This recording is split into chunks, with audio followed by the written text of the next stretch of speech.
Bienvenidos. Tengan todos ustedes muy buenas noches.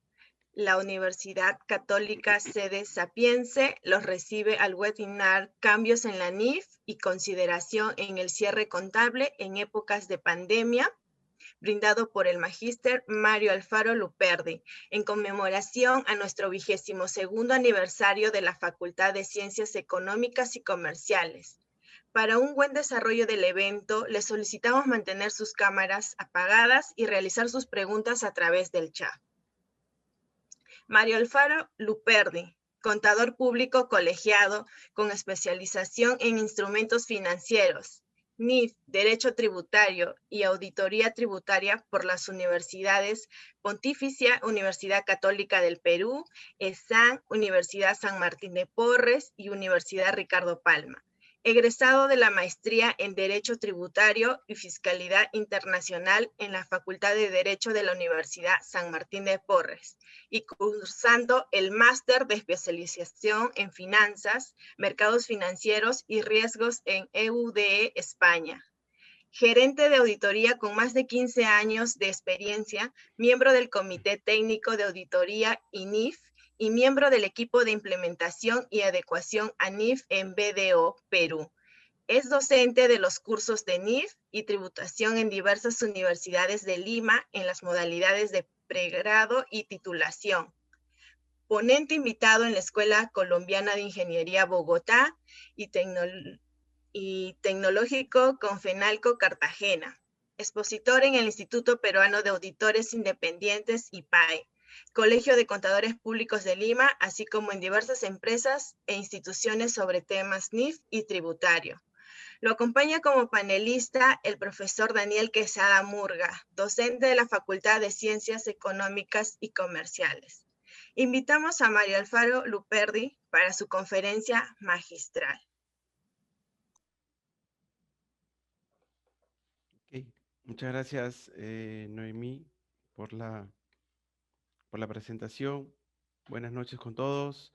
Agradecer a la invitación que me ha hecho extensiva la Universidad Católica Sede Sapien, a quien considero obviamente mi casa, ¿no?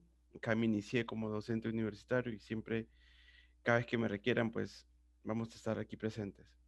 Gracias a Daniel, que en esta oportunidad me acompaña como panelista, ¿no? Gracias a Judith, a Marta, a Norma y Noemí por la presentación. En primer lugar, quiero sí pedirle las disculpas del caso por la demora. El evento estaba programado para las 7:30, pero para las 7:10, ¿no? Son 7:30.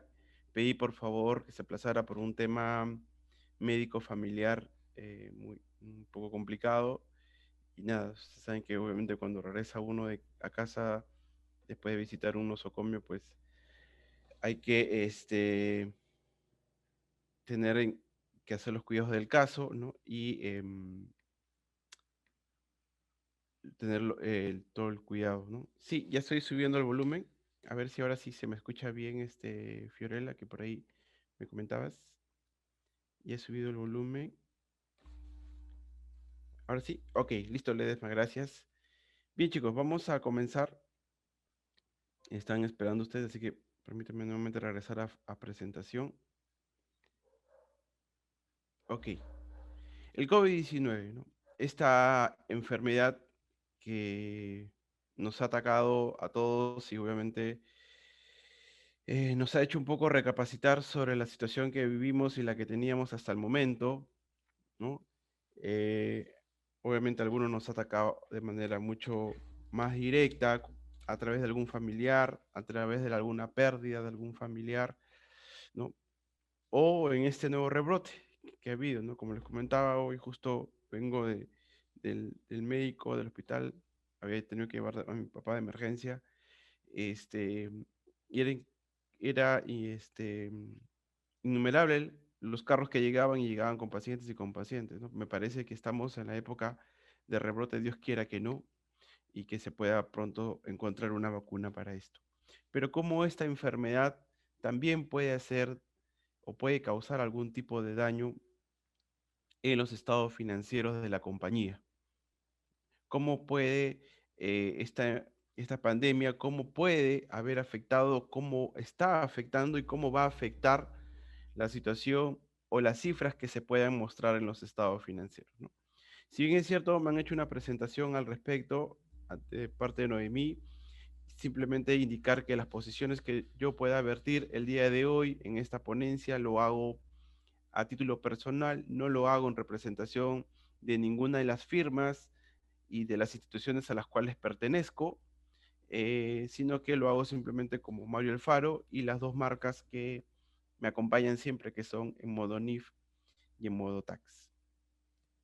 Bien, vamos a ver estos posibles efectos en los estados financieros de la compañía. Y el primero de ellos es el tema de empresa en marcha.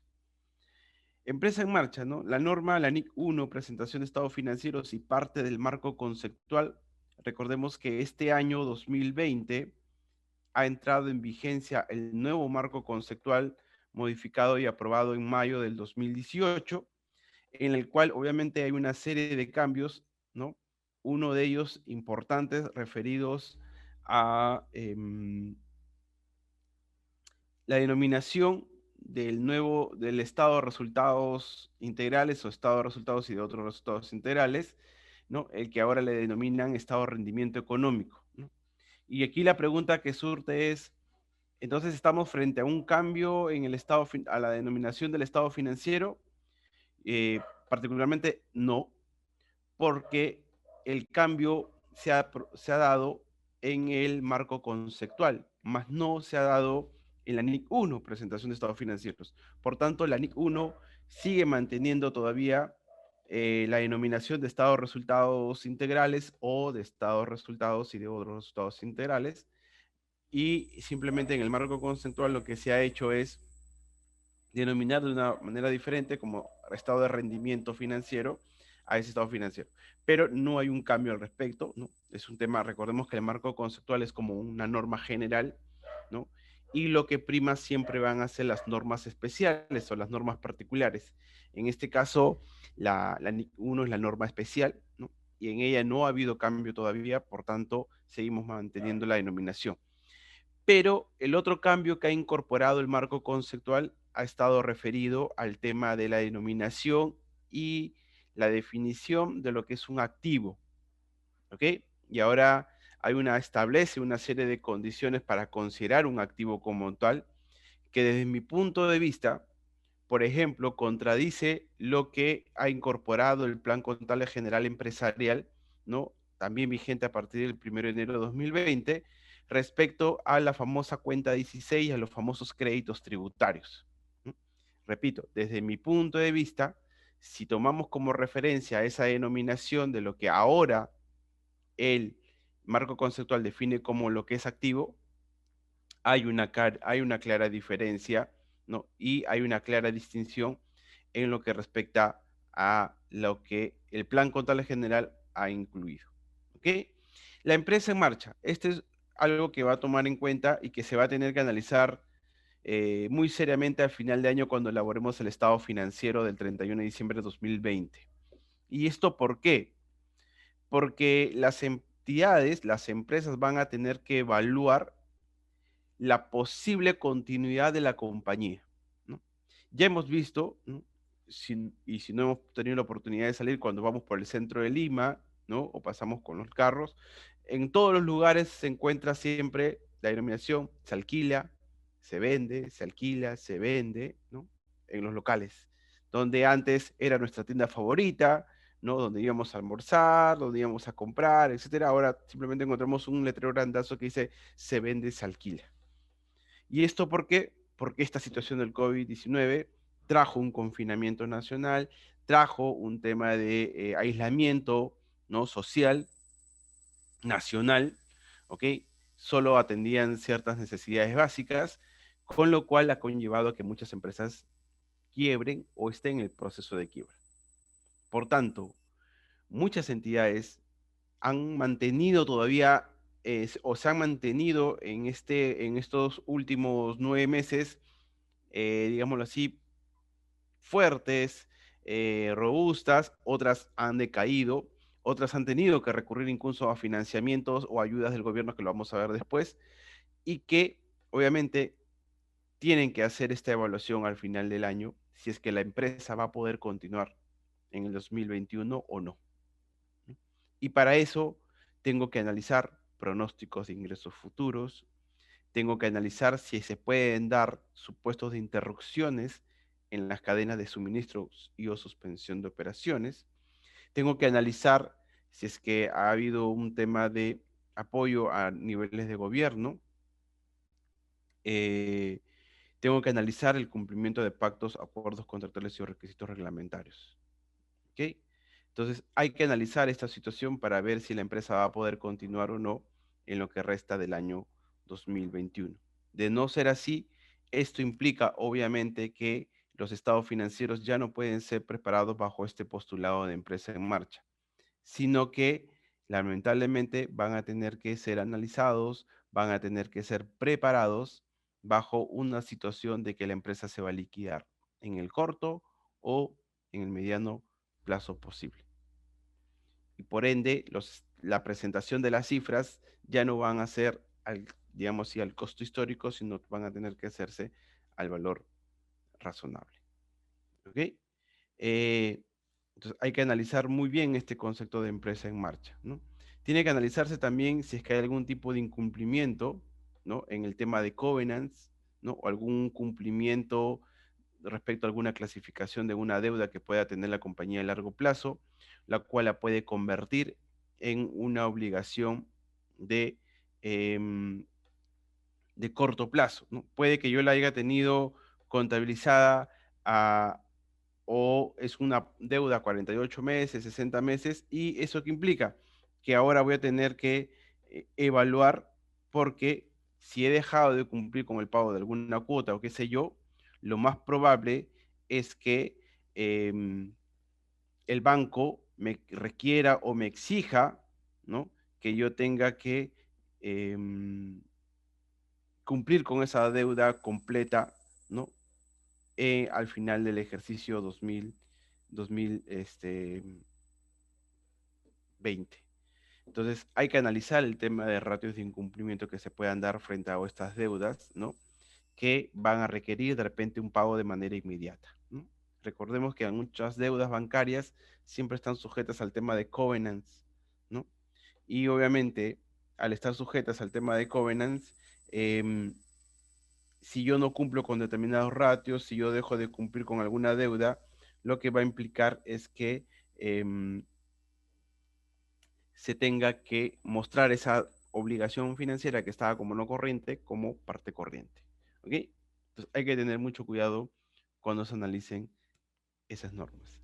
Después, otra de las normas que va a tener impacto y que es una norma transversal, porque va a afectar una línea de normas en el tiempo, es la famosa NIC 36, deterioro del valor de activos. ¿Ok? Esta norma, NIC 36, determina que se debe analizar si un activo al final del año, por lo menos, se encuentra deteriorado o no. Y para eso hace una comparación del valor en libros o el costo neto, como nos lo han enseñado, con el valor recuperable del mismo. Y este valor recuperable no es nada más y nada menos que el mayor valor entre el valor razonable y los costos, menos los costos de ventas y el valor de uso. Recordemos que valor razonable es lo que dos personas pueden intercambiar o dos entidades pueden intercambiar de manera directa, ¿no? En una transacción de mercado. Mientras que el valor de uso es traer a valor presente flujos futuros de efectivos estimados que espera obtener la compañía y que obviamente van a tener que ser analizados bajo una perspectiva de que la empresa no va a incluir algún segmento adicional, no va a considerar supuestos no reales, ¿no? Porque recordemos muchas veces que cuando se hacen los presupuestos se tiende siempre a imaginar un poco estos presupuestos que se tienen que tomar para determinar el valor en uso y estimar esos flujos futuros, se tienen que hacer con información real. Si yo he venido haciendo un crecimiento de 5%, pues obviamente presupuesto y proyecto también un crecimiento del 5%. Pero no puedo presumir o puedo imaginar que voy a crecer 8 o 10, nada, si es que no hay nada que me dé evidencia objetiva de que eso va a ocurrir. Entonces, la norma dice que tengo que comparar entre este valor razonable y el valor de uso para determinar mi valor recuperable y finalmente ese valor recuperable compararlo con el importe en libros. Entre los dos valores siempre debe quedar el menor. Por tanto, si el valor recuperable es mucho menor a mi importe en libros, hay un ajuste que hay que efectuar y por ende registrar un deterioro del valor de los activos que afecta directamente el resultado del ejercicio. Este deterioro, ¿en qué activos se tienen que hacer? En activos intangibles de vida indefinida, ¿no? Como por ejemplo las marcas, la plusvalía, ¿ok? Y otros tipos de intangibles que también pueden ser de vida finita, ¿no? Como por ejemplo equipos de cómputo, ¿no? Las famosas licencias, los famosos software. ¿Qué pasa si sale una nueva licencia? ¿Ok? Sale un nuevo software. ¿O qué pasa si tengo un equipo de cómputo, una laptop, pero ahora las laptops ya, no sé, pues ya no hay teclados, todos son táctiles, ¿no? Etcétera, etcétera. Obviamente, mi activo sufre un deterioro que tengo que analizar y tengo que considerarlo a través de la comparación con el valor recuperable. Propiedades, planta de equipo, activos por derecho en uso. Recordemos que esto es nuevo bajo la NIF 16.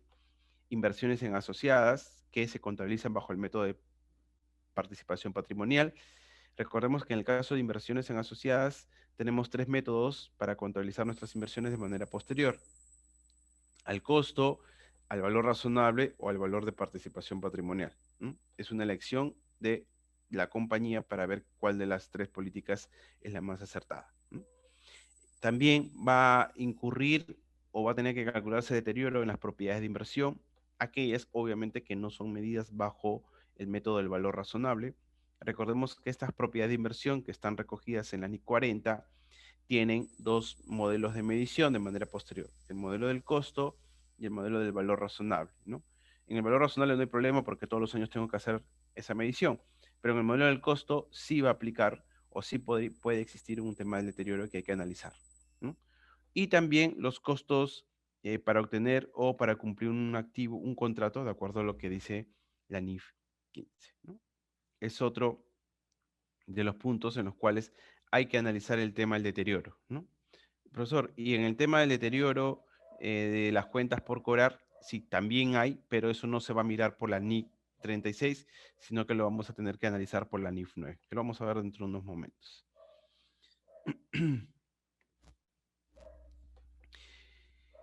Si ya nos vamos al estado de situación financiera y analizamos la estructura, ¿no? Que tenemos la estructura clásica de nuestro estado de situación financiera partiendo del activo corriente y el activo no corriente, ¿no? Muchos dicen, profesor, ¿y esa es la correcta presentación del estado de situación financiera? Primero lo corriente y luego lo no corriente. No, no es que sea la única forma de presentarlo, ¿ok? Hay otras formas en las cuales empezamos al revés. Por ejemplo, en Europa, los estados financieros se presentan primero de activo no corriente hasta el activo corriente. Es decir, parten de, no sé, propiedades, planta y equipo, ¿no? O propiedades de inversión y terminan finalmente en efectivo, ¿no? Profesor, ¿eso es válido? Sí, es válido, porque la NIC 1 te indica, te precisa que puedes presentarlo de esa forma en la medida que sea una correcta y que obviamente también se siga lo mismo para el tema de los pasivos y patrimonio, ¿no? Revisen ustedes cualquier estado financiero de la ESMA o de la Bolsa de Valores de Europa, ¿ok? Y van a ver que la presentación es diferente a la que normalmente nosotros presentamos, ¿no? Los dos son válidos porque los dos están permitidos en la NIC 1, ¿ok? Entonces, el tema del valor neto realización de los inventarios. Recordemos que en la NIC 2 hay una medición inicial que es el costo de adquisición, producción o transformación y otros costos, pero hay una medición posterior que yo tengo, ¿no? Bueno, yo la explico de esa forma, ¿no? Siempre me dice, profesor, pero en la NIC no dice esa medición posterior. Bueno, yo te la explico de esta forma. Siempre en el momento inicial hay un costo. Y la norma clara, ese costo es o adquisición, o producción, o transformación, u otros costos. Pero también la norma te dice que después se tienen que medir o se miden al costo o al valor de retroalización. Pero en el momento inicial es difícil, es un poco complicado, ¿no? y no viable que haya un valor neto realizable. Por eso es que yo digo que en el momento inicial siempre va a tener que ser costo o valor razonable, dependiendo, y en el modelo posterior, si lo llevaste al costo, va a ser siempre o costo o valor neto realización, el menor entre los dos. ¿Ok? Y ese valor neto realización que todos sabemos, ¿no? Es el precio de venta menos los costos necesarios para la terminación, menos los costos necesarios para la venta. ¿Ok? Y la norma adicional te dice que tienes que analizar, aparte de esta prueba del BNR, analizar posibles indicadores de deterioro, ¿no? Por ejemplo, inventarios perecibles cercanos a la fecha de caducidad y que no han podido ser reprocesados o devueltos. Hemos estado confinados y cerrados prácticamente 4 meses, 3, 4 meses. ¿Qué pasaba con mis productos que yo tenía? Y que tenían una periodicidad de tiempo de vigencia o de caducidad.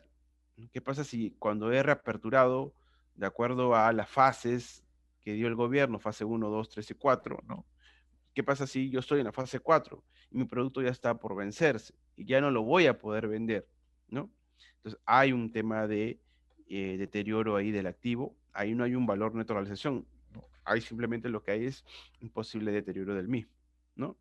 Em, Posibilidad de productos vendidos y que tu cliente te los devuelva, ¿ok? Porque obviamente no, que hay el tema de la consignación que a veces se suele dar, ¿ok? Índices de rotación que han sufrido una serie de modificaciones significativas. Antes tú vendías productos y tu rotación era de 2 meses. Hoy lo más probable es que puedas tener un índice de rotación de 6, 4, 6 u 8 meses, dependiendo qué tipo de producto sea. ¿Esto qué implica? Que vas a tener que, además de hacer la prueba del valor de neutralización, considerar también un posible indicador de deterioro, ¿no?, de los activos. El porcentaje de gastos de ventas han incrementado, con eso también al momento de terminar la famosa prueba del valor neto de realización, lo vas a tener que incorporar o incluir. Em, Recordemos que esta pandemia ha conllevado a que se busquen alternativas de venta, ¿no? Algunas empresas están liquidando sus productos, si no, miren nomás en los canales de televisión, ¿no? Ahora, el otro día, justo, bueno, yo no suelo ver mucho televisión, pero mis hijas a la hora del almuerzo lo hacen, ¿no? Lo prenden, bueno, casi terminando el almuerzo lo hacen, porque no ven televisión en la hora del almuerzo, y ven este programa del Canal 4, ¿no? Y el otro salía, pues que salía la modelo A rematando sus prendas, la modelo B vendiendo zapatos, la modelo C, ¿no? Entonces, todo el mundo ha salido a vender, ¿no?, y va a despender sus activos a través de promociones. Lo mismo han hecho las empresas. Y para eso, ¿qué tienen que hacer? Publicidad. Y la publicidad es parte de los gastos de ventas, por ejemplo. Y por ende, al incrementar el gasto de ventas, también se va a incrementar el factor que me va a permitir a mí calcular la famosa fórmula del valor neto de realización. Porque recordemos que el valor neto de realización es precio de venta menos costos necesarios para la terminación, menos costos necesarios para la venta. Y si la publicidad se ha incrementado, por ende también ese concepto se ha incrementado y por ende va a hacer que mi valor neto de realización disminuya. ¿Ok? Por eso es importante tomarlo en consideración. El costo unitario de producción ha cambiado, ¿no? De repente ahora tenemos menos mano de obra y por tanto hace que mi producto sea mucho menor, ¿no?, a lo que normalmente tenía, ¿ok? La lista de precios, como nos indicaba por canal de venta, también ha sufrido alguna variación, ¿no? Obviamente, antes se vendía a tienda, puerta a tienda, ¿no? Hoy se hace tienda por delivery, ¿no?, o tiendas virtuales, y eso obviamente trae una serie de implicancias porque hay que hacer una serie de modificaciones al respecto, ¿no? Entonces hay que tomarlo en consideración eso, ¿no? En el caso de las empresas que tienen producción, puede haber un incremento de los costos unitarios indirectos fijos, porque el hecho de que tú no fabriques, no hayas tenido producción, no quiere decir que los costos fijos también se hayan detenido. Un clásico costo fijo es la depreciación. La depreciación, y que lo vamos a ver después, la depreciación en tiempo de pandemia a pesar de que la empresa no ha producido, a pesar de que la empresa no ha la empresa ha cerrado, no ha podido funcionar, la depreciación, si la compañía optó por el método de línea recta, la depreciación no se detiene, no se ha detenido. Por tanto, y si estoy en un área de producción, el elemento de la depreciación forma parte de los costos indirectos fijos. Y al momento de hacer la famosa distribución entre la capacidad normal y la cantidad producida, obviamente vamos a ver un ligero incremento al respecto. Con lo cual, la capacidad normal de producción también puede que se haya visto mermada durante esta época de pandemia o se haya tenido que reajustar. ¿Y esto por qué? Porque antes en mi área productiva entraban 70 personas. Hoy, por este tema de política sanitaria, solo puede entrar el 50% o el 40% de aforo. Eso hace que también se reduzca y obviamente si antes con mis 50 empleados o con mis 70 empleados producía, no sé, pues, 1000 productos, hoy tengo la mitad, puede que produzca menos o un poco más de la mitad, y con lo cual mi capacidad normal de producción también se ve afectada y por ende la distribución de los costos indirectos fijos va a tener una implicancia al respecto, ¿no? Eso va a tener que analizarse sobre todo en las empresas que tienen área productiva. La siguiente norma está referida al impuesto a las ganancias o el impuesto famoso impuesto a la renta diferido. ¿Cuál es el impacto que va a tener producto del COVID? Eh, Uno de ellos es la posible recuperación de un activo por impuesto a la renta diferido que yo pueda haber tenido, ¿no? Un clásico activo por impuesto a la renta diferido que se genera es por las pérdidas tributarias, ¿no? Recordemos que este año hay un cambio, ¿no? En el tratamiento de las pérdidas tributarias, ¿ok? Con la incorporación de un año adicional al que teníamos normalmente. Y lo más probable también es que las empresas este año, la gran mayoría, ya no tengan resultados positivos, tengan resultados negativos. Y al obviamente tener un resultado negativo, esa pérdida origina que yo tenga que reconocer un activo por impuesto a la renta diferido, que en condiciones normales es viable y es aceptado, en la medida que obviamente sea una situación atípica y que se pueda recuperar. Pero ahora, con este tema del COVID, hemos visto que esto no es una situación atípica, no es algo que ha durado 6, 7 u 8 meses, sino es algo que va a durar Dios sabe hasta cuándo, ¿no? Ya en Europa se empezó la segunda ola, Dios no quiera que estemos aquí en Perú empezando, por lo visto, no, Dios no quiera que estemos empezando la segunda ola, así que mientras que no tengamos una vacuna, esto va a seguir para adelante. No sabemos, esto no termina el 31 de diciembre de 2020, esto va mucho más allá y por tanto no creo que las empresas se puedan, em, digámoslo así, recuperar tan fácilmente y lo que, si un año perdí, de repente al año siguiente lo recuperaba, pero lo que pierdo en este año, o si he perdido, o si voy a perder este año, tengo que analizar seriamente si lo voy a poder recuperar el próximo año, dado las condiciones en las cuales me encuentro, dado las condiciones en las cuales las compañías van a poder continuar operando, ¿no? No sabemos si pasado un par de semanas nos mandan de nuevamente a confinamiento nacional, no lo sabemos. ¿Qué pasa si todo regresa como el 15 o el 18, 15, creo que 16 de marzo? No sabemos, ¿no? Dios quiera que no, pero eso va a depender obviamente de nosotros. Por tanto, las empresas, si tienen una pérdida y quieren reconocer un activo por impuesto a la renta diferido, van a tener que tener información viable, confiable, para que si eres auditada, por ejemplo, puedas soportarle a tu auditor de que ese activo se va a recuperar en el corto plazo. ¿Ok? De lo contrario, no es probable o no, de repente no va a ser permitido que tus auditores te permitan la deducción o perdón, te permitan el registro del activo por impuesto a la renta diferida. ¿Ok? La ley 16, como ya lo habíamos indicado, va a tener un tema de implicancias en el tema del deterioro, que ya lo habíamos comentado bajo la ley 36, la cual es una norma transversal. ¿Ok? Tiene un efecto en la depreciación del ejercicio, porque como les comentaba, si estamos frente a una depreciación de línea recta, que fue lo que eligió la compañía, esta depreciación no puede parar, no puede detenerse, tiene que mantenerse en el tiempo. Oye, pero si no estoy operando, también se mantiene lamentablemente, porque tú elegiste esa opción.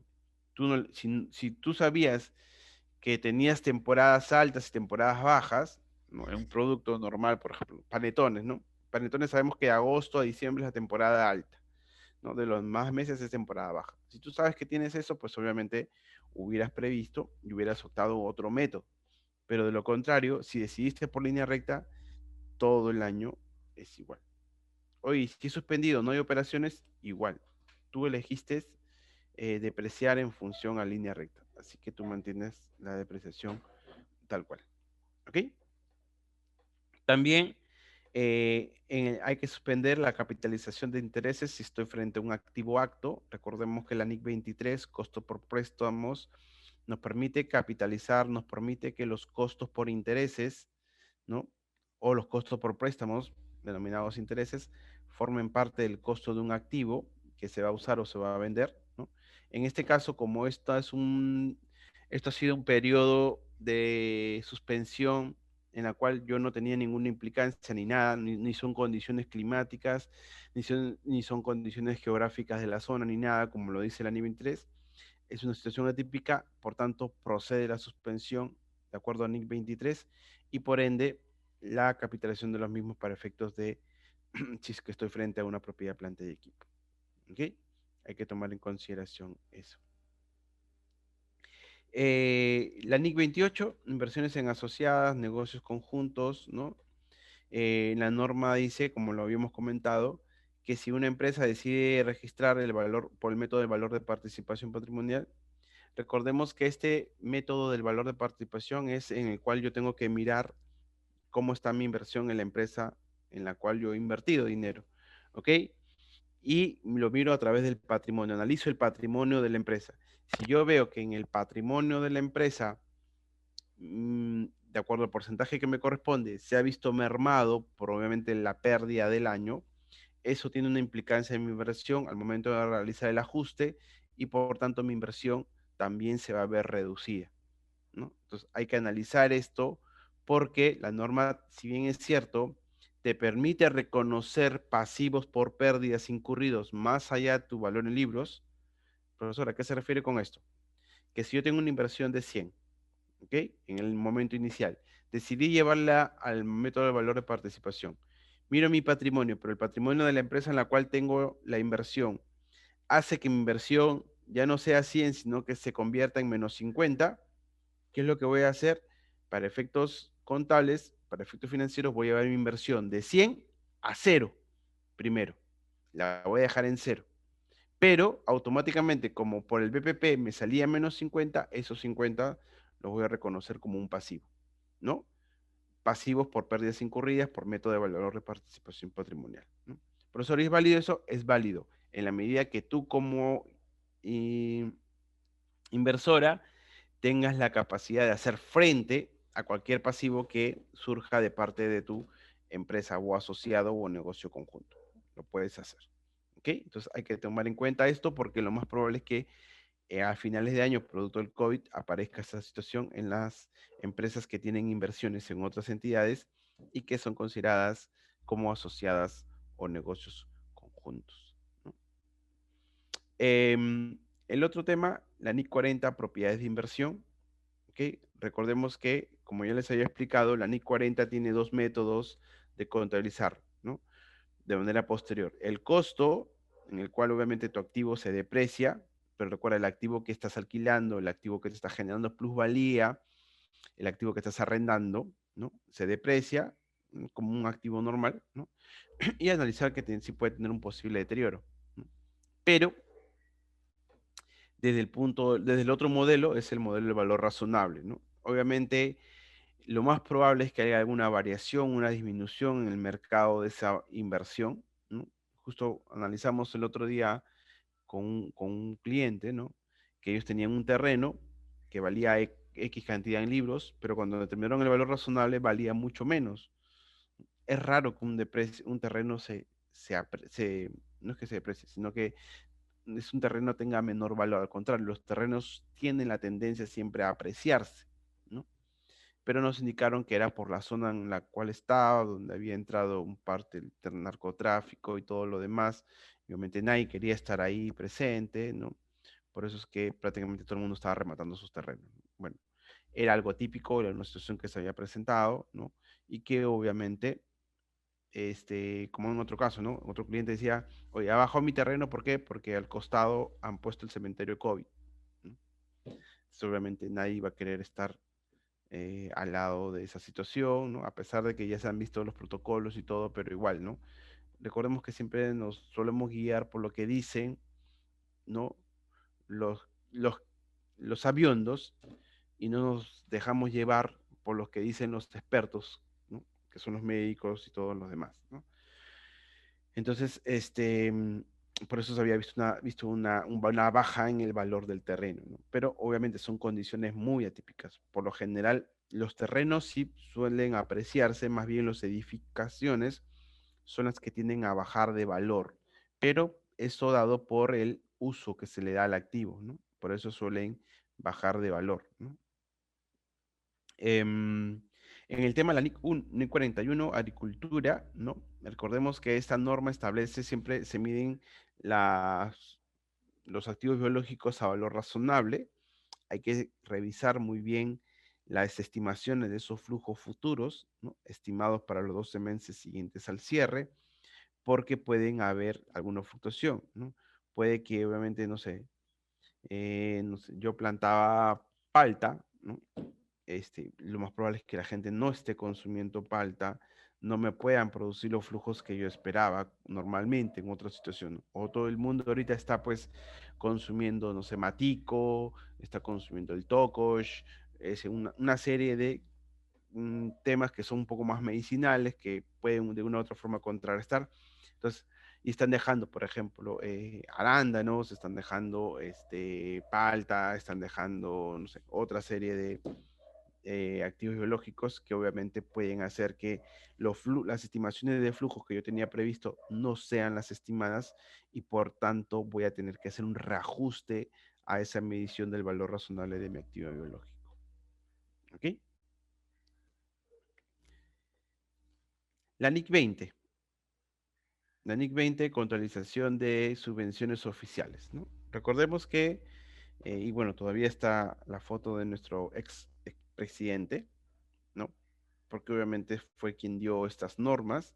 Ojo, no estoy haciendo política, no soy partidario de ningún político, ni de ningún partido, ni nada, ni simpatizante siquiera de Panchito, por más que nos haya recitado o nos haya traído a colación el poema de Vallejo. No soy partidario de nadie, pero eso es lo que se dio en este gobierno del presidente Vizcarra, en el cual dio estas medidas de apoyo a la empresa, ¿no? Fueron dos tipos de apoyo. El primero que se dio a fines de marzo casi, ¿no? Con el famoso subsidio 35, en el cual el Estado asumía el 35% de la planilla de la empresa, ¿no? De determinados trabajadores que cumplan ciertas condiciones que se habían establecido, ¿no? Entonces, en este caso, yo particularmente pienso que ese subsidio 35 no es un subsidio como tal, ¿ok? No cumple las condiciones que están en la NIC 20 como ser consideradas como tal.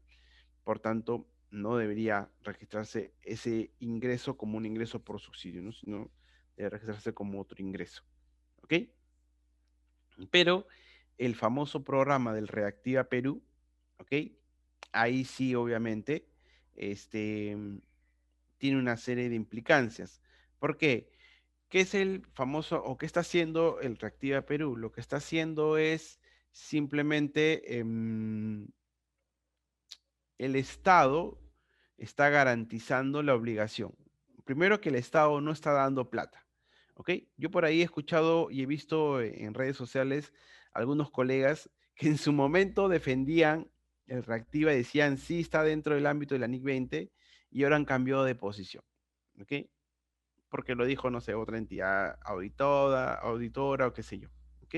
Bueno, es la posición. Al final uno puede cambiar de opinión. Yo mantengo la mía de que sí el programa Reactiva sí es un subsidio, porque recordemos que el párrafo 10 de la NIC 20 establece muy claro que si se da un préstamo con tasas inferiores a las de mercado, que es el Reactiva, entonces ese diferencial de tasas entre la tasa de mercado y la tasa dada por el gobierno, ¿ok? Entonces se debe considerar como un subsidio. Oye, muchos dicen, sí, pero es que la tasa no la está dando el gobierno, la tasa la está dando la entidad financiera. Sí, pero la entidad de la financiera te la está dando porque es buena gente, la entidad financiera te la está dando porque hoy ya me voy a poner en tus zapatos y quiero darte un préstamo a una tasa diferenciada con plazo de gracia y todo lo demás. No. ¿Qué es lo que ha hecho el Estado? El Estado ha puesto recursos en las instituciones financieras, ¿ok? A través de los famosos repos o las operaciones de reportes. Pero para que las instituciones financieras puedan acceder a estos repos o a estas operaciones de reportes, el Estado le ha dicho una condición: ok, yo te doy plata en la medida que tú esa plata la utilices para dar financiamiento a las empresas, pero a tasas inferiores. ¿Ok? Y por eso es que los bancos han tenido liquidez, ¿no? Han tenido fondos porque han hecho eso, ¿no? No es que el banco ha sido buena gente y te lo está dando. Entonces, en este caso, es una tasa subsidiada, no directamente por el Estado, porque el Estado no presta plata, ¿ok? Salvo que lo haga a través de COFIDE.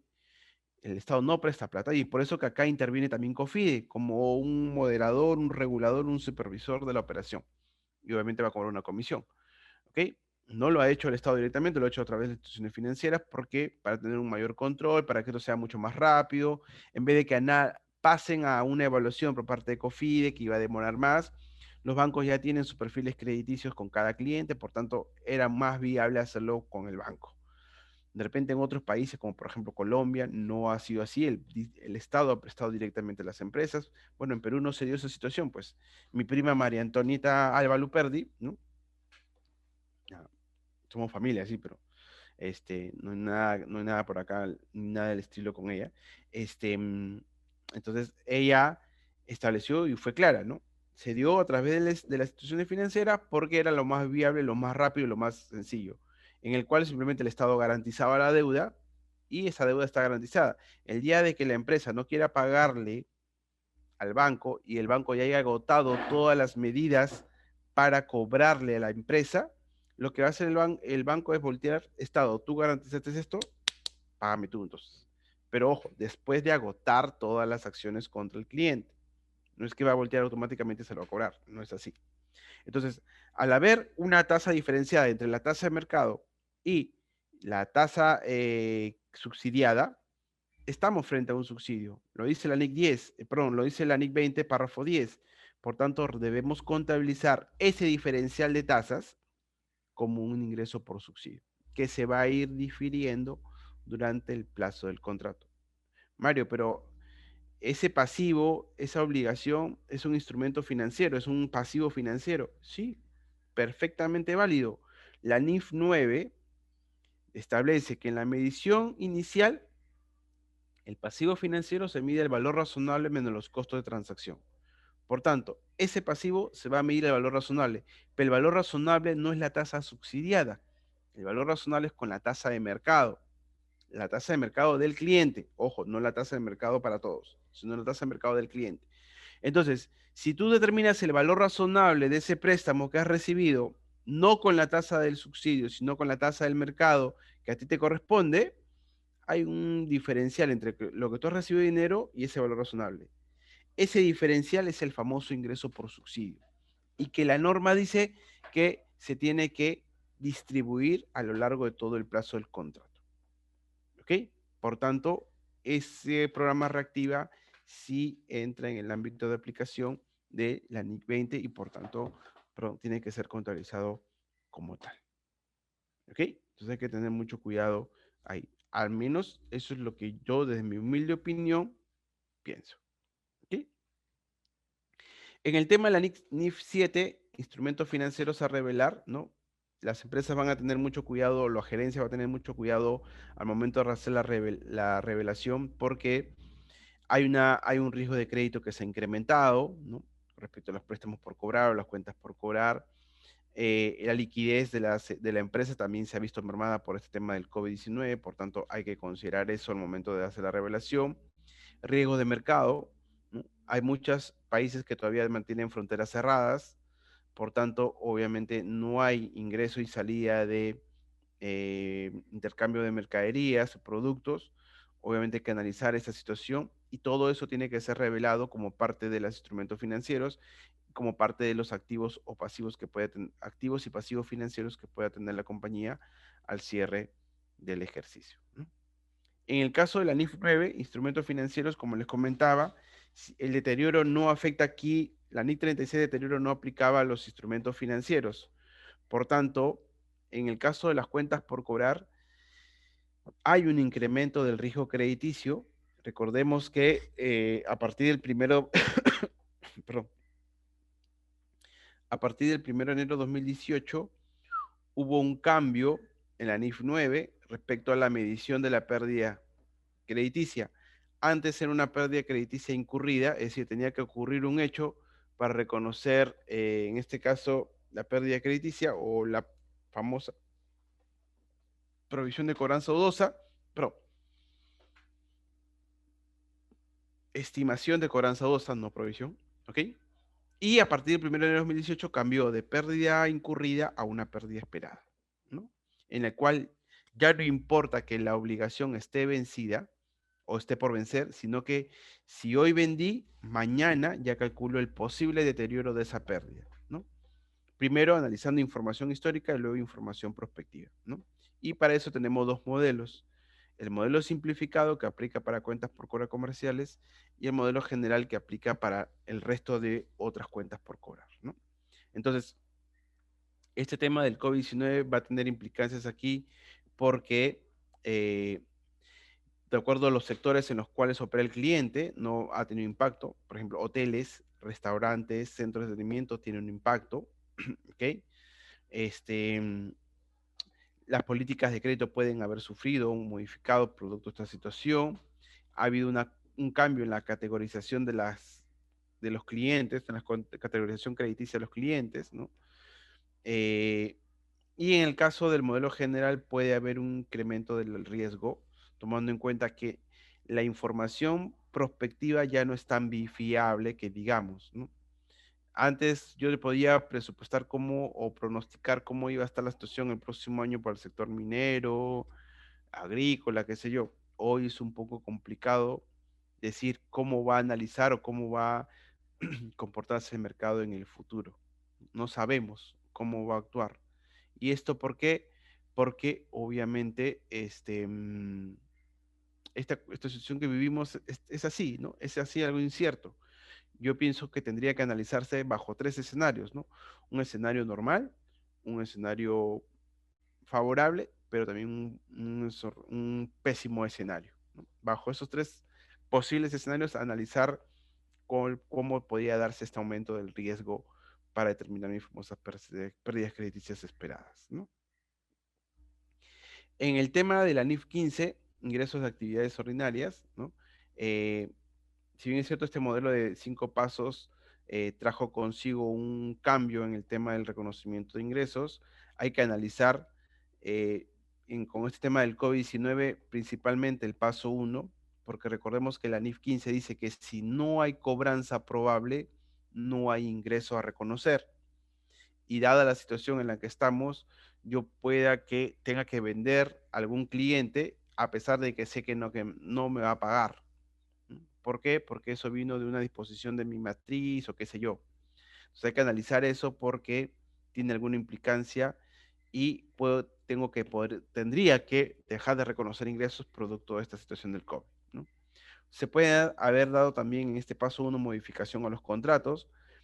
¿Qué pasa si yo estaba ejecutando una obra que tenía que terminar en junio del 2020? En marzo me mandaron a mi casa y no hay obra. Por tanto, tengo que modificar ese contrato, ¿ok? Tengo que extenderlo. De repente, oye, iban a ser 5 pisos, ya no van a ser 5, van a ser 4, no sé. Hay una serie de situaciones que se pueden presentar y que van a tener que ser analizadas para ver si estoy frente a una modificación o no del contrato de acuerdo a lo que dice el NIF 15, ¿no? Y en lo que respecta al paso 3, una contraprestación variable cuando, por ejemplo, yo solía otorgar incentivos a los clientes o había un tema de política de devoluciones, ¿no? Lo más probable es que las devoluciones se presenten con mucha más constancia en este periodo de COVID, ¿no? Porque obviamente mi cliente no pudo venderlo o simplemente se le pasó, se le venció. Por ejemplo, los sectores que trabajan con este tema de devoluciones son los sectores farmacéuticos, ¿no? Porque la medicina tiene un periodo de vencimiento. Si no se logra vender en ese periodo, la medicina no es que el laboratorio, perdón, no es que la farmacia la desecha, no. Esa medicina regresa al laboratorio, ¿no? Para que sea el laboratorio quien proceda a hacer toda la instrucción. La farmacia no puede hacer, que es por tema legal. Entonces hay que analizar. O si es un producto perecible igual, ¿no? ¿Qué pasa si voy a comprar mi quesito o mi yogur está vencido? Ya. Tú se lo devuelves al bodeguero, pero el bodeguero se lo va a devolver a quien se lo vendió. Entonces, eso es considerado como una devolución y tiene que implicancias en este tema de la contraprestación variable. ¿Ok?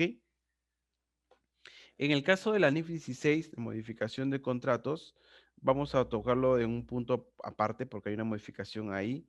Lo que sí en la NIF 16, que es arrendamientos que entró en vigencia el 1 de enero de 2019, lo que se tiene que analizar es la posible ejecución de garantías por falta de pagos o un deterioro de los activos por derecho en uso, si son con opciones de compra, o un deterioro de las cuentas por cobrar para el caso de los arrendadores, ¿no? ¿Y por qué este tema de la modificación de contratos lo voy a dejar? Porque lo voy a ver a continuación, porque es uno de los cambios que se introdujo ahora en el 2020, producto de la pandemia del COVID-19. Como todos sabemos, y como ya lo hemos explicado, todo el mundo fue a confinamiento. Muchos centros comerciales cerraron, muchas tiendas cerraron. ¿Qué pasa si yo tenía un local alquilado en un centro comercial? Ya no podía ir, ya no podía vender. Y no era porque el centro comercial no quería, o porque yo no quería, sino porque el Estado no me dejaba. Oye, pero yo tenía un plazo de 2, 3, 4 años con el centro comercial, ¿no? ¿Y qué iba a pasar con las cuotas que ya tenía pactadas que tenía que pagar, ¿no? Con esa renta que tenía que pagar. ¿Se las pago o no se las pago?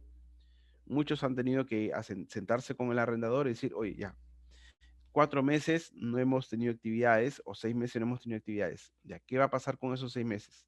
¿Te los pago? ¿Me los vas a condonar? ¿Lo dejamos de pagar durante esos 6 meses y me lo fraccionas en el tiempo que retomamos el contrato? ¿No? Hay una serie de situaciones, ¿no? El tema es que bajo la NIF 16, si eso ocurría, es decir, si se da una modificación al contrato de arrendamiento, lo que pasaba es que tenía que hacer un recálculo tanto del activo por derecho en uso, del pasivo por arrendamiento, del gasto por depreciación que se originaba y del gasto por interés. Recordemos que con la NIF 16 ya no hay financieros ni operativos, simplemente hay contratos de arrendamientos. ¿Ok? Para el arrendatario, ojo.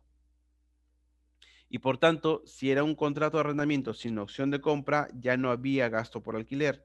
Ese gasto por alquiler se convertía en un gasto por depreciación y un gasto por interés. ¿Ok? Entonces, ¿qué es lo que hizo el IASB?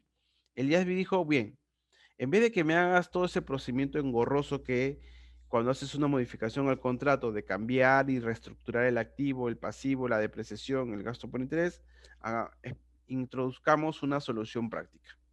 Y lo que hizo es introducir este expediente práctico, pero en la medida que cumplas con 4 criterios o requisitos. Primero, que la concesión en el alquiler se haya producido producto del COVID-19. Segundo, que esta situación del COVID-19 haya conllevado a que tengas que hacer un menor pago o pagos suspendidos durante un periodo de tiempo. ¿Ok? Tercero, que esta suspensión, reducción de pagos debe afectar incluso hasta el 30 de junio del 2021 o antes, ¿no? O sea, te dando chance de que pueda sufrir alguna variación tu contrato incluso hasta el 30 de junio. Pero eso sí que, punto 4, que no me cambies ningún otro término sustancial del contrato. Es decir, no me incrementes el plazo, no me reduzcas el plazo, no me agregues activos, no me quites activos. No tiene que ocurrir nada de esas cosas para que proceda este expediente práctico en el cual simplemente Ya no mueves el activo, ya no mueves la depreciación, ya no mueves el gasto por interés. Simplemente nos fijamos en el pasivo, comparamos el pasivo que tenía ese libro con el nuevo pasivo y haces el ajuste respectivo y ese ajuste va al resultado del ejercicio. Esa es la solución práctica, ¿no? Si no aplico la solución práctica, ahí sí me tengo que ir a modificar el activo, el pasivo, la depreciación, el gasto por interés. ¿Ok? Entonces, eso es lo que dice la norma. ¿Ok? Entonces, vamos a un ejemplo. ¿Ok? Dice, el arrendatario celebra un contrato de arrendamiento para una tienda en un centro comercial con el arrendador B el 1 de enero de 2019 por un plazo de 3 años. Los pagos son de 500 por mes. El 1 de abril, como consecuencia del COVID-19, las puertas acuerdan que los pagos de mayo, junio y julio no van a pagarse y que esos importes dejados de pagar se van a ajustar y agregarse en las cuotas restantes, ¿no?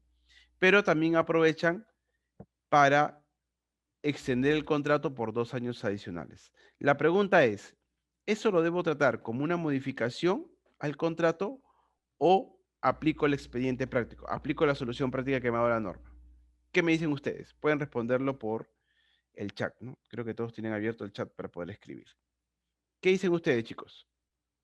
Este cambio en el contrato lo trato como una modificación al contrato, es decir, voy a tener que cambiar el activo, el pasivo, el gasto por depreciación, el gasto por interés, o simplemente no, me puedo acoger a los criterios que ha dado el IASB y tratarlo como un expediente práctico y solo voy a mover el pasivo. ¿Qué marcan ustedes? ¿La A o la B?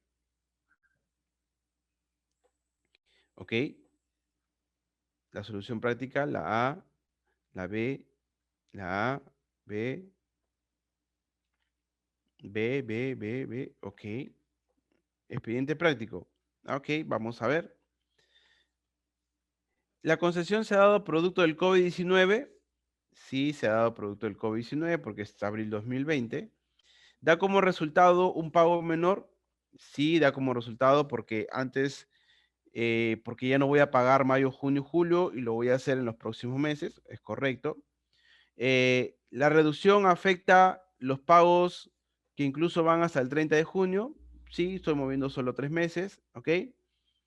¿Has modificado alguna otra condición del contrato? Ajá. ¿He modificado alguna otra condición del contrato? Sí. Estoy modificando y estoy agregando 4 años. Perdón, 2 años adicionales. Por tanto, la norma me dice, si has cambiado también algún otro término, entonces ya no puedes aplicar la solución práctica.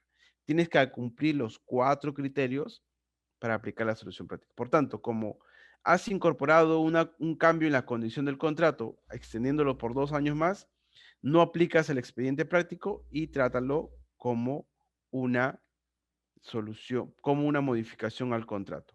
Es decir, modificas el activo, el pasivo, la depreciación y el gasto por interés. ¿Ok? Exacto, Fiorella, en la A. ¿Ok? Vamos con otro caso. A ver, vamos con otro caso.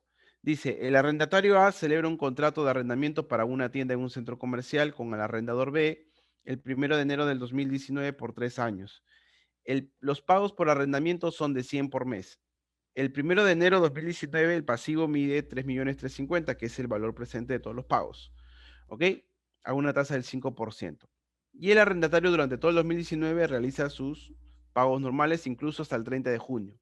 El 1 de junio dice, ya no puedo más, ¿ok? Ya no doy más, te he pagado de todos mis ahorros, ya no puedo más. El 1 de julio yo tenía en mis libros un pasivo contabilizado por arrendamiento de 1.738.000, que es el valor presente de los 18 pagos restantes. Y en ese momento se acuerda aplazar los pagos de julio, agosto y septiembre de 100. Pero esos 100 los voy a amortizar, esos 300 soles dejado de pagar los voy a amortizar un doceavo desde octubre de 2020 hasta septiembre de 2021. Por tanto, desde octubre de 2020, que tenía que pagar 100, ya no voy a pagar 100, voy a pagar 125. Hasta septiembre de 2021, y por lo que restaba del plazo del contrato, que era de octubre 21 a diciembre 21, voy a pagar los 100. Entonces la pregunta es, ¿no? ¿Esto se trata como una modificación al contrato o como un expediente, aplico el expediente práctico? ¿Qué dicen ustedes? A, modificación del contrato o B, expediente práctico. Vuelvo a poner el caso, por si no lo han leído. Ajá, ya están todos atentos, ¿ok? Aplico el expediente, exacto, chicos. Aplico el expediente práctico, ¿no? Y como tanto, si aplico el expediente práctico, ¿qué tengo que hacer? ¿No? Al haber cumplido todos los criterios, ¿no? Los 4 criterios satisfechos, decido el momento en el cual voy a hacer el cambio. En este caso, el momento para hacer el cambio es el 1 de julio del 2020, que es la modificación al contrato. ¿Qué es lo que hago? Yo tenía un pasivo registrado de 1.738.000, ¿ok? Que era el valor presente de los 18 pagos restantes de 100 soles, ¿ok? Pero ahora, ¿qué es lo que voy a tener? También voy a tener 18 meses, pero hay 3 meses en los cuales no voy a pagar nada. Es decir, hay 300 soles en los cuales no voy a, 3 meses en los cuales no voy a pagar ni un sol. Y esos 3 meses dejado de pagar hacen que mis cuotas restantes se incrementen de 100 a 125. Por tanto, como ustedes saben, y ustedes también llevan su curso de finanzas, ¿no? El dinero tiene un valor en el tiempo.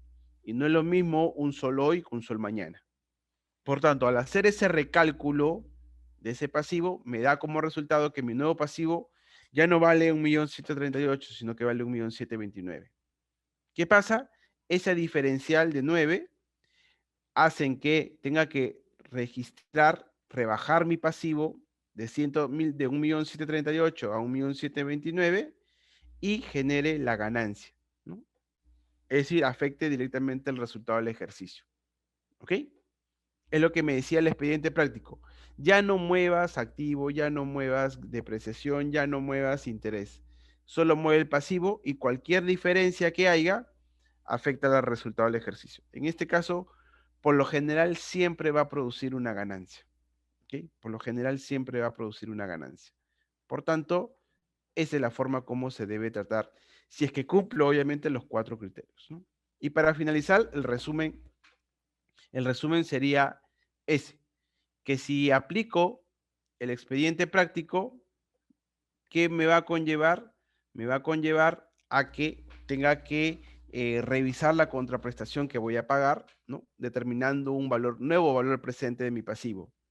No hay cambios en la tasa de descuentos, no hay cambio en el activo por derecho en uso y cualquier diferencia entre el pasivo anterior y el nuevo pasivo, debo reconocerlo de inmediatamente en el resultado del ejercicio.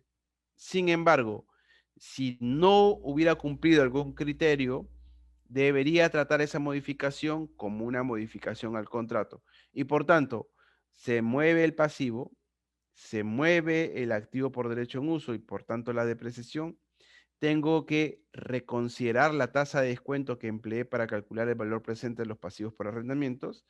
Y aquí obviamente no va a haber efecto en los resultados porque voy a tener que reestructurar los resultados ya contabilizados, es decir, los resultados acumulados que tengo, ¿no? Y ahí tengo dos formas.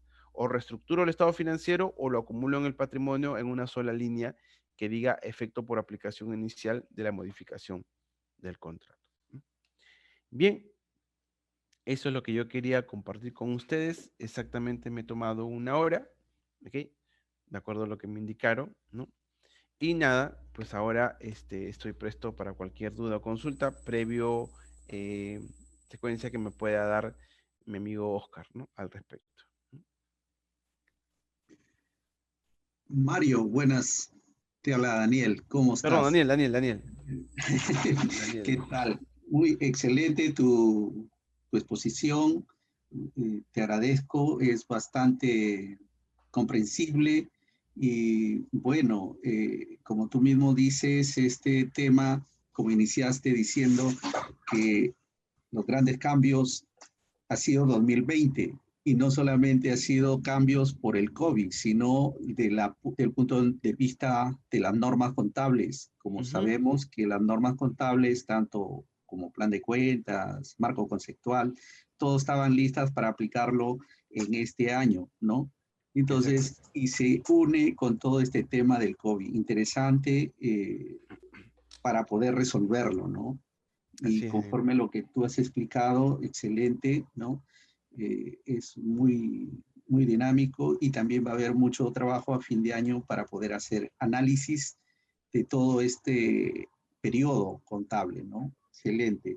También quisiera yo pasar a ver algunas preguntas, si pueden hacerlo.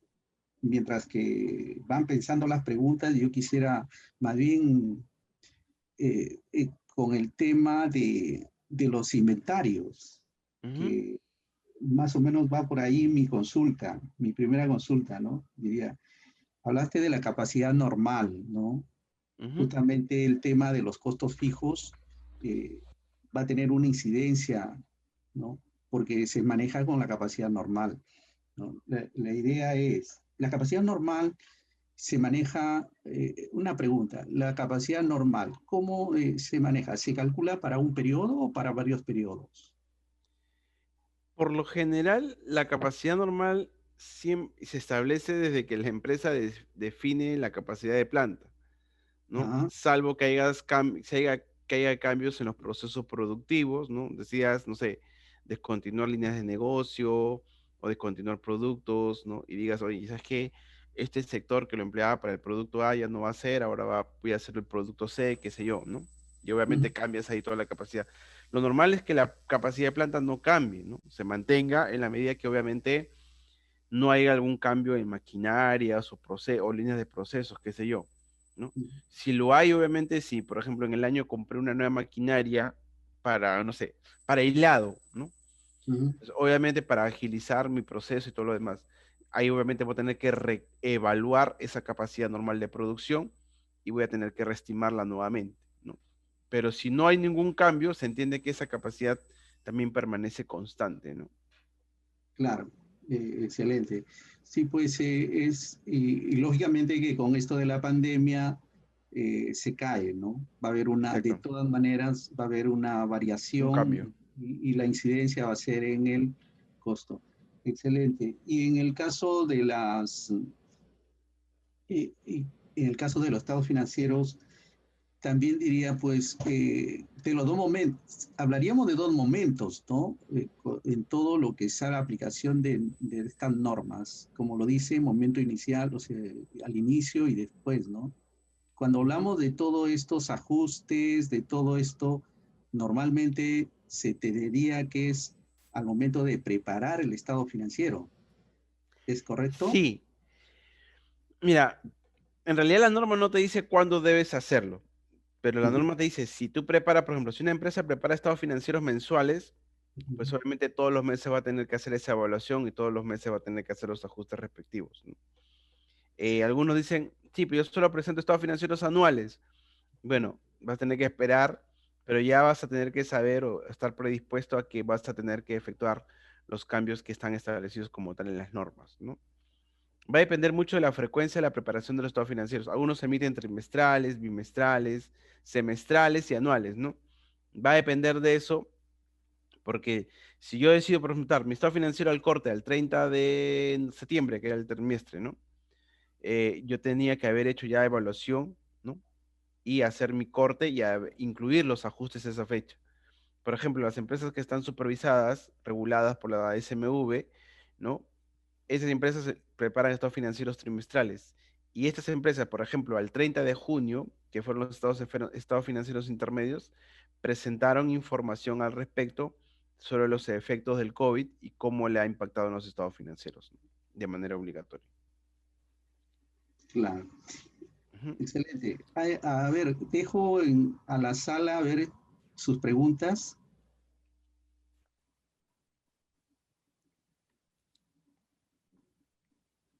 ¿Alguna pregunta? A ver, chicos. Vamos, sin miedo, chicos, no hagan caso a lo que les puedan haber hecho sus ex compañeros de la universidad. Bueno, eh, a propósito, entonces, más o menos la idea sería, conforme a lo que tú me estás exponiendo, ¿no? Los momentos, sobre todo tratándose de los libros contables.